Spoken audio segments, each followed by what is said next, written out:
साथियों, अतिथि शिक्षक भर्ती प्रक्रिया प्रारंभ हो गई है। किन किन डेट में क्या क्या होना है, इस आदेश में सब कुछ दिया हुआ है। कौन कौन ज्वाइन कर सकता है, किन किन अतिथि शिक्षकों की पोस्ट कम हुई हैं, ज़्यादा हुई हैं, इस विषय में भी चर्चा करेंगे। आप लोग पूरा वीडियो देखें जिससे कि आपको पूरी जानकारियाँ एक साथ मिल सकें और आप लोग चैनल को सबसे अगली जो जानकारियाँ रहें वो आपके पास पहुँचें। और वर्तमान में मैं अभी संकुल प्राचार्य के पद पर हूँ, क्योंकि इसके पहले भी मैंने अतिथि शिक्षक के पद पर ही कार्य किया है और पहले भी मैं वीडियो डालता रहा हूँ, लेकिन अब टाइम कम रहता है तो वीडियो कम डाल पाता हूँ, लेकिन कोशिश करूँगा कि अब और ज़्यादा से ज़्यादा जानकारियाँ दे सकूँ। क्योंकि अब 3.0 पोर्टल पर सब कुछ होना है तो बहुत पारदर्शिता के साथ काम हो रहा है। चलते हैं शैक्षणिक सत्र 2025-26 में रिक्त पदों के विरुद्ध अतिथि शिक्षकों की व्यवस्था के संबंध में आज ही ये आदेश आया है।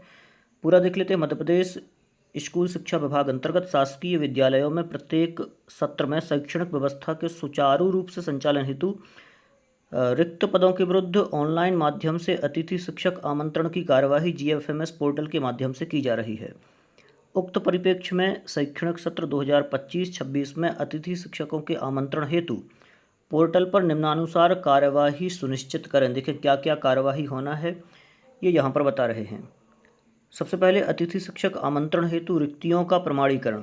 तो रिक्तियों के प्रमाणीकरण में डायरेक्ट मैं आपको बता देता हूँ, यहाँ पर ये दिया हुआ है कि जो लॉन्ग टर्म में रिक्तियाँ हैं, मतलब कि पूरे सत्र के लिए, तो उन रिक्तियों का प्रमाणीकरण करना है कि आखिरकार ये रिक्ति है या नहीं है, रिक्ति शो हो रही है या नहीं हो रही है, इसका प्रमाणीकरण करना है संकुल प्राचार्य को।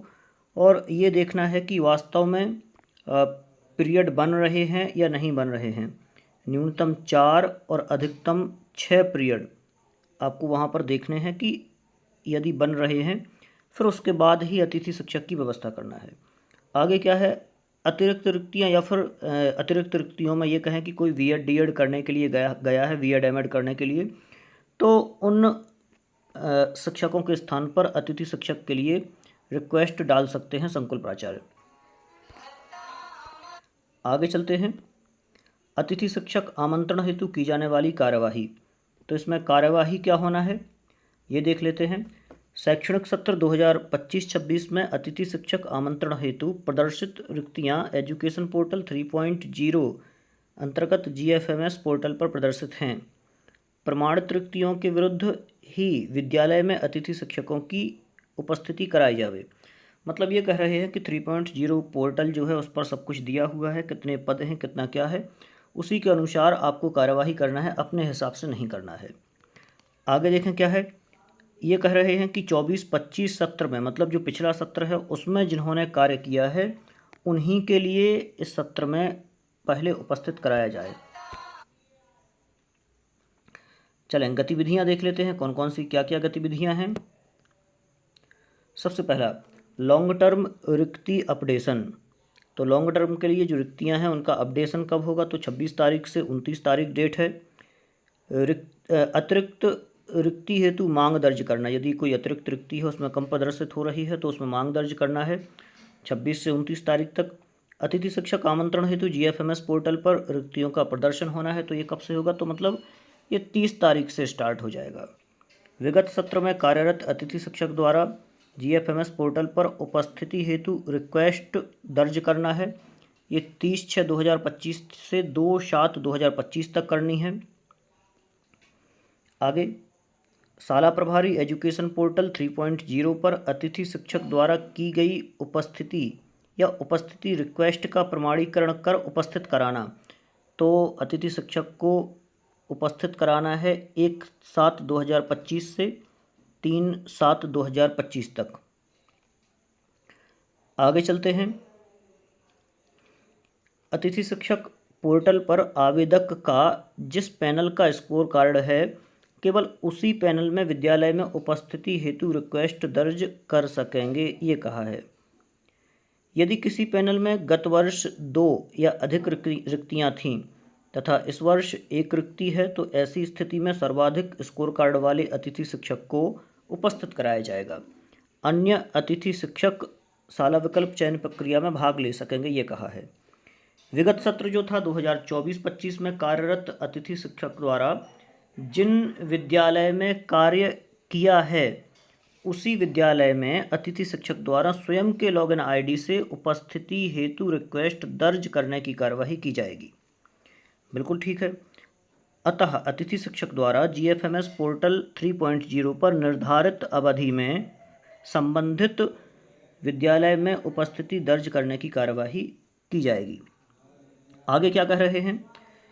विद्यालय के शाला प्रभारी अतिथि शिक्षक की विद्यालय में उपस्थिति कराने से पूर्व स्कोर कार्ड में दर्ज शैक्षणिक योग्यता, मतलब इसमें यह कहा है कि शैक्षणिक योग्यता का परीक्षण कर लें, यदि सही है तो ज्वाइन कराएं या फिर रिजेक्ट कर दें, ये कहा है।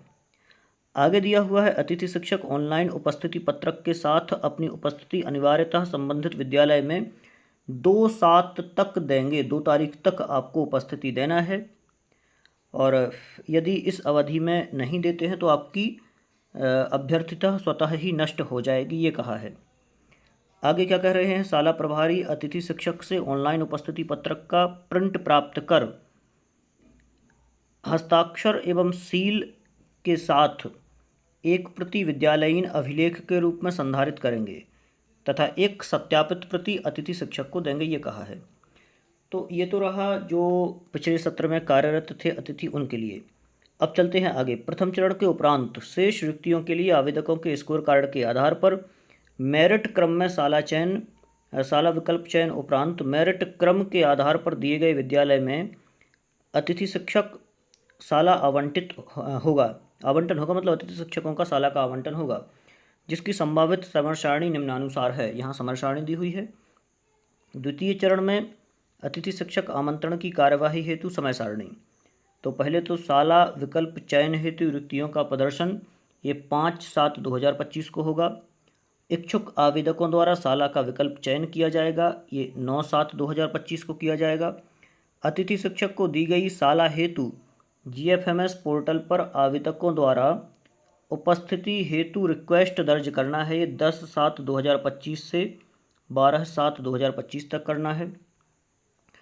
आगे शाला प्रभारी GFMS पोर्टल पर अतिथि शिक्षक द्वारा की गई उपस्थिति रिक्वेस्ट का प्रमाणीकरण कर एक्सेप्ट या रिजेक्ट कर स्थिति में उपस्थित कराना, मतलब कि 10 से और 12 तारीख तक अतिथि को उपस्थित कराना है द्वितीय चरण में।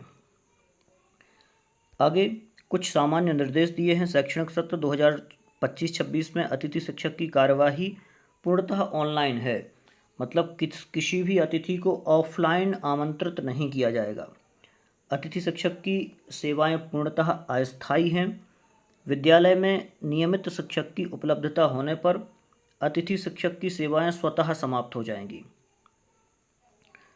अतिथि शिक्षक की उपस्थिति प्रति दिवस ई-गवर्नेंस प्लेटफॉर्म के ऐप, जो कि हमारे शिक्षक के माध्यम से शाला प्रारंभ होने के निर्धारित समय से 1 घंटे तक उपस्थिति ऑनलाइन दर्ज की जाएगी, ये कह रहे हैं। तथा शाला बंद होने के आधा घंटे पूर्व एवं आधा घंटे बाद तक वापसी की उपस्थिति दर्ज की जा सकेगी। उपस्थिति, अब ये कह रहे हैं उपस्थिति दर्ज की जाएगी। दर्ज उपस्थिति के आधार पर ही अतिथि शिक्षकों का मानदेय जनरेट होगा।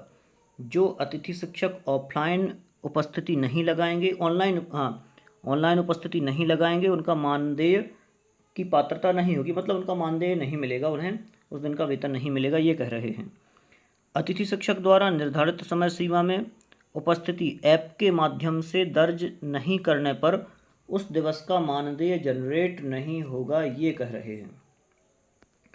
आयुक्त महोदय का ये आदेश है और आप सभी के लिए अग्रिम शुभकामनाएं।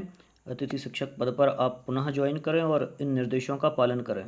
और जिन अतिथि शिक्षकों का पद शो नहीं हो रहा है, तो 3.0 पोर्टल जो है वो अपग्रेड पोर्टल है। इस पर केवल संकुल प्राचार्य ही अपने मतलब पीरियड को देख करके, यदि पीरियड बन रहा है और उन्हें लगता है कि हाँ यहाँ पर आवेदन हो सकता है, तो वो आवेदन कर सकते हैं। वरना अतिथि शिक्षक स्वयं से चाहे कि नहीं मुझे अतिथि शिक्षक प्रक्रिया में भाग लेने दिया जाए या फिर रखा जाए, तो ये अधिकार के रूप में वहाँ नहीं होगा। वहाँ केवल यह है कि आवश्यकता है, यदि शिक्षण कार्य के लिए अतिथि शिक्षक की आवश्यकता है तो संकुल प्राचार्य वहाँ पर रिक्वेस्ट दर्ज करके और पद खुलवा सकता है। और यदि आवश्यकता नहीं है तो फिर वहाँ पद शो ना होने की स्थिति में, यदि पिछले सत्र में पद शो हो रहा था और वर्तमान में पद शो नहीं हो रहा है और जो भी संबंधित शिक्षक है उनके 4 पीरियड से ज़्यादा बन रहे हैं, तो फिर ये माने कि ऐसा नहीं कर सकते आपके परमानेंट शिक्षक के आप 2 पीरियड लगा के और दो और पीरियड या 4 पीरियड के लिए अतिथि शिक्षक रखें, तो ऐसा नहीं होगा। चलिए, और छोटी छोटी जानकारियों के लिए मैं वीडियो डालते रहूँगा। आप लोग चैनल को सब्सक्राइब कर लें जिससे इससे संबंधित जो भी जानकारी रहे वो आपके पास पहुँचे।